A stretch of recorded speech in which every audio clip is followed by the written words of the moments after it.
Hello everyone, Assalamu alaikum. How are you all? I hope you are well. Welcome back to my channel in this new video. Today's video, how to insert shading page in Microsoft Word document. So get it started. At first, open your Word document file. Firstly, I will show that in this video, insert shading page in Microsoft Word. Now going to the design menu option. Now for click. Then click on the page border option. Then click on the shading option. Now click on the Renaissance color.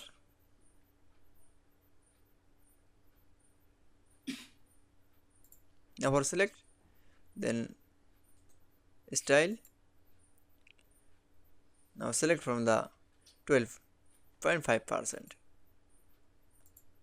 Then Renaissance color from the style.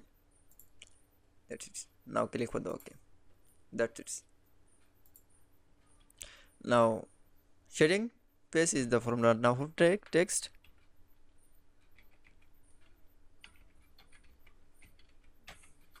That's it. Now this text from the color.